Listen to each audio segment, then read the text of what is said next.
Generation X, we're finally getting blamed for something? Thanks a lot, guys. It's finally, we're getting blamed for something. I feel validated now for driving up the prices on the sneakers or the kicks. Well, listen, if you're not going to throw your money at some sneakers this Christmas, you might want to throw your money at maybe like a sweater or a hoodie for this Christmas here in Southwest Florida, because you're going to need it. Yeah, it's going to be Oregon beach days for some of us in a few days. Here is Fox 4 certified meteorologist Katie Walls joins us. Absolutely. It will be feeling more like we're on the Pacific coast for sure, with those afternoon temperatures dropping into the mid-50s. That's typically where we should be starting off our day, not ending it.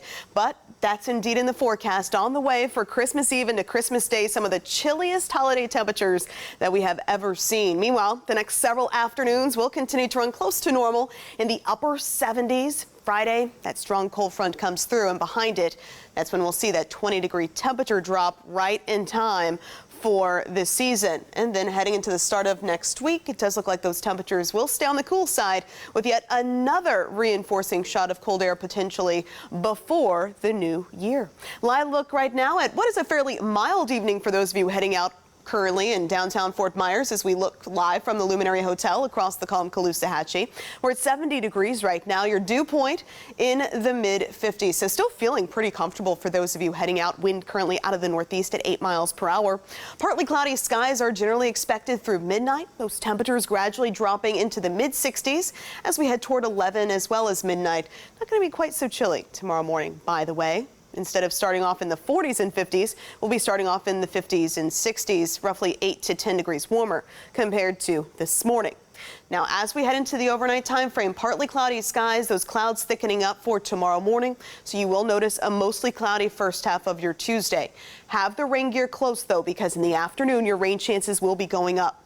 An area of low pressure forecast to develop in the Gulf of Mexico will be increasing our rain chances through the afternoon. So between 1 to 4 o'clock, those showers will be on the isolated side, then really picking up in coverage and intensity as we look ahead to that evening commute. So throughout the evening, we're going to be dealing with widespread rain, heavy in places, and it is that potential for heavy downpours that remain my biggest concern. The threat for strong and severe weather, that's going to stay limited. Again, though, that potential for 1 to 3 inches of rainfall could lead to some minor flooding issues, especially with so much debris still around.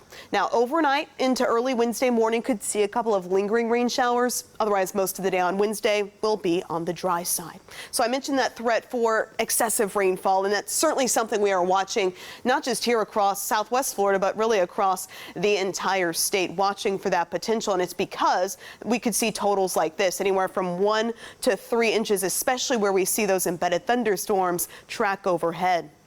So your school day planner, it's going to be dry at the bus stop in the morning, but heading home, my advice, make sure those kiddos have their ponchos, their rain gear in their backpacks. That way they don't have to be dealing with wet conditions, maybe walking home from the bus stop. Otherwise, notice right here, 12 noon, temperatures in the upper 70s, close to where they should be for this time of year. And then, of course, that wet weather moves in, and that will help to drop back those temperatures with that rain-cooled air. So the next couple of days, that's what we have to look forward to. Mainly dry for your Wednesday once we get through the potential for a morning shower. And a stronger storm system comes in on Friday, and it's behind that we'll experience much colder air for Christmas Eve and Christmas Day.